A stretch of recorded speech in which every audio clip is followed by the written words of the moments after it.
विमानाच्या किमतीमध्ये jet fuel आणि प्रवासाचा वेळ हे दोन महत्त्वाचे घटक आहेत. पण एकदा काय ती किंमत ठरली की त्यावर अनेक वेगवेगळे चार्जेस लागायला सुरुवात होते. Economy, premium economy, business class सगळ्याला वेगवेगळे चार्जेस.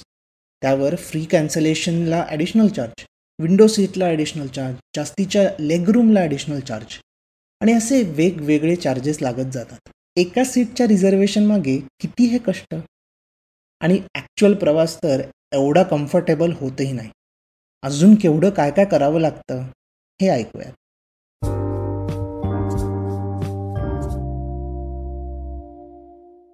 पहिला टप्पा. एकदा काय तुमचं डेस्टिनेशन ठरलं की तुमच्या ब्राउझरमध्ये इनकॉग्निटो मोड ऑन करून सगळ्या वेबसाईट्स बघायच्या. ज्यात कमी रेट ती वेबसाईट आपल्यासाठी छान, आणि जर त्याच दिवशी आपल्याकडे असलेल्या कार्डवर ऑफर असेल तर मग ती वेबसाईट त्या दिवसासाठी एकदम बेस्ट होते. मग इंट्रोमध्ये दिलेल्या सगळ्या प्रश्नांना सामोरं जावं लागतं. या पूर्ण प्रोसेसमध्ये असं वाटतं की ती वेबसाईट आपल्याला प्रत्येक प्रश्नात आपली लायकी दाखवते. कारण शेवटी बरीच जणं सर्वात बेसिक तिकीटच बुक करतो. एकटा जात असू तर मिडल सीट घेतो कारण ती फ्री असते, आणि दोघं जात असू तर नाईलाजाने आपल्याला एका सीटचे एक्स्ट्रा पैसे द्यावे लागतात. एक सीट विकत घेताना आपल्याला बिझनेस, फायनान्स आणि मार्केटिंगमधलं सर्वात महत्त्वाचा मुद्दा लक्षात येतो. तो म्हणजे प्राईस डिफरन्सिएशन, ज्यात प्रत्येक कस्टमरला वेगवेगळी किंमत दाखवली जाते किंवा तो कस्टमर ॲडिशनल फॅसिलिटीज घेत ती वेगळी किंमत भरतो. याची सुरुवात 1978 साली झाली. त्या काळी अमेरिकेत एअरलाईन इंडस्ट्री ही डिरेग्युलेट केली. म्हणजे त्यानंतर एअरलाईन कंपनीजना हवी ती किंमत कोणत्याही कस्टमरला चार्ज करणं सोपं झालं, कारण गव्हर्नमेंटचा रोल यात शून्य झाला. त्यानंतर या इंडस्ट्रीमध्ये कॉम्पिटिशन वाढली आणि तिकिटांच्या किमती कमी झाल्या. किंमत कमी असल्यामुळे सामान्य माणसाला विमान प्रवास परवडायला लागला. मग विमानात बिझनेस आणि इकॉनॉमी असे दोन वेगवेगळे क्लासेस झाले. आता हे डिफरन्शिएशन इतकं झालं की विमानातल्या प्रत्येक सेवेसाठी किंवा प्रत्येक भागासाठी एक्स्ट्रा पैसे मोजावे लागतात. भारतातही सेम ट्रेंड आहे. सुरुवातीला एअर इंडिया, जेट एअरवेज आणि किंगफिशर एअरलाइन्सच्या किमती खूप जास्त असायच्या. आता त्या कमी आहेत, पण सध्या ते प्रत्येक गोष्टीसाठी एक्स्ट्रा चार्ज करत आहेत. म्हणूनच त्यांनी कमी जागेत जास्त सीट्स बसवून लेगरूम ही एक वेगळी सर्व्हिस क्रिएट केली. जर तुम्हाला थोडी जास्त लेगरूम हवी असेल तर त्या सीट्सला तुम्हाला एक्स्ट्रा पैसे द्यावे लागतील, आणि जर तुम्ही बेसिक सीट्सवर बसलात तर देर आर चान्सेस की तुम्ही थोडे अवघडूनच बसता. प्लस आपल्या पुढच्या सीटवर बसलेल्या व्यक्तीने त्याची सीट मागे घेतली, म्हणजे रिक्लाईन केली, तर मग जी 4 इंच जागा आपल्याला मिळाली होती तीही आपण गमवून बसतो.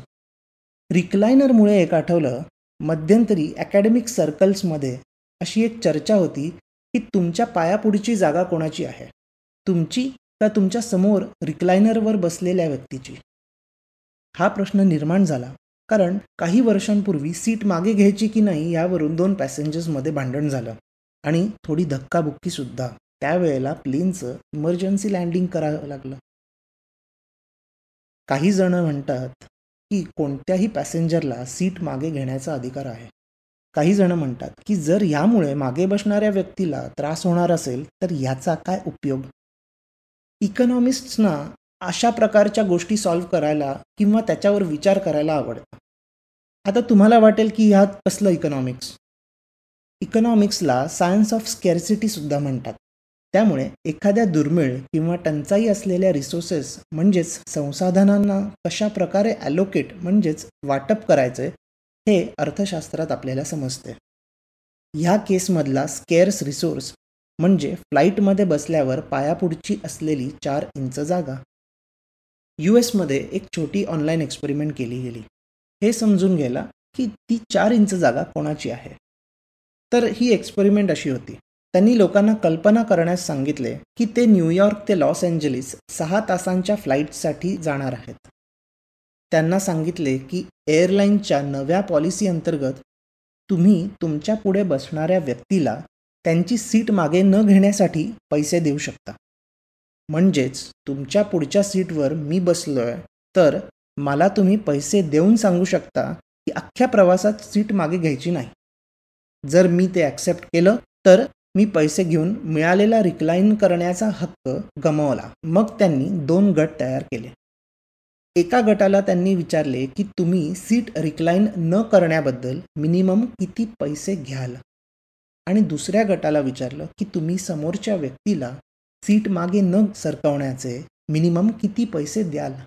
ह्या गोष्टीवरून आपल्याला समजेल की कोणाचा हक्क जास्त महत्त्वाचा आहे किंवा कोणाला स्वतःची विश्रांती जास्त मोलाची वाटते. इकॉनॉमिस्ट्स मोस्टली सगळ्या डिबेट्समध्ये प्राईस किंवा किंमत आणतात, कारण त्यामुळे मागणी आणि पुरवठ्यातलं गणित लगेच समोर दिसतं.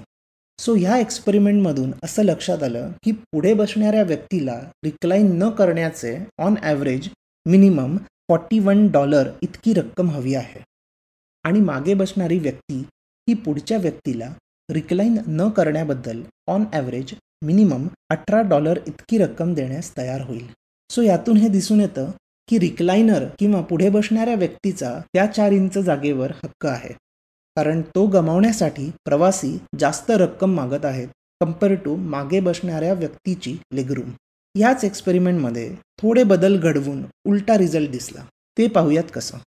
आधीच्या एक्सपेरिमेंटच्या सुरुवातीला असं सांगितलं होतं की तुम्ही तुमच्या पुढे बसणाऱ्या व्यक्तीला त्यांची सीट मागे न घेण्यासाठी पैसे देऊ शकता, बरोबर. पण आता त्यांना सुरुवातीला असं सांगितलं की पुढच्या व्यक्तीला सीट मागे घ्यायचा डिफॉल्ट अधिकार नसून त्यांना मागे बसणाऱ्या व्यक्तीला पैसे देऊन तो अधिकार मिळवावा लागणार आहे. यात असं दिसून आलं की पुढे बसणारी व्यक्ती सीट मागे घेण्यासाठी मिनिमम ऑन ॲव्हरेज $12 द्यायला तयार होती आहे, आणि मागे बसणारी व्यक्ती त्यांची लेगरूम गमावण्यासाठी मिनिमम $39 इतकी रक्कम घ्यायला तयार होती आहे. ह्यातून एकदम उलटा रिझल्ट दिसून आला. तो म्हणजे मागे बसणाऱ्या व्यक्तीला त्याची लेगरूम पुढे बसणाऱ्या व्यक्तीच्या रिक्लायनिंगपेक्षा जास्त महत्त्वाची वाटते आहे. पडलात गोंधळात. एकाच सिनारिओमध्ये आपण किती वेगवेगळ्या पद्धतीने वागतोय ना.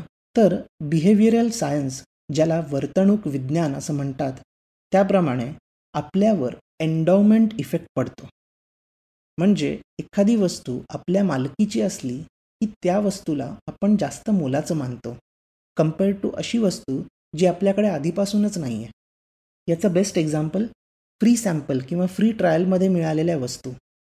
आपल्याला जरी त्या वस्तू फ्रीमध्ये मिळाल्या असल्या तरी आपण त्या गोष्टींना जास्त मोलाचं मानतो, कारण सायकोलॉजिकल ओनरशिप आणि ॲक्च्युअल ओनरशिपमध्ये फरक असतो. जेव्हा प्रवाशाला सीट मागे घेण्याचा डिफॉल्ट अधिकार दिला तेव्हा रिक्लायनिंग महत्त्वाचं वाटलं. जेव्हा डिफॉल्ट एक्स्ट्रा रूम मिळाली तेव्हा लेगरूम महत्त्वाची वाटली. सो या गोष्टीचं एक फायनल ॲन्सर अजून तरी सापडलेलं नाही आहे. त्यामुळे तोपर्यंत आपल्याला जैसे थे यावरच काम चालवायला लागणार आहे. तुमच्या मते काय जास्त इम्पॉर्टंट आहे? तुम्ही कशाला प्राधान्य द्याल? तुमच्या पुढच्या विमान प्रवासात यावर नक्कीच विचार करा, आणि मला माझ्या ब्लॉगच्या कमेंट्समध्ये कळवायला विसरू नका. थँक्यू.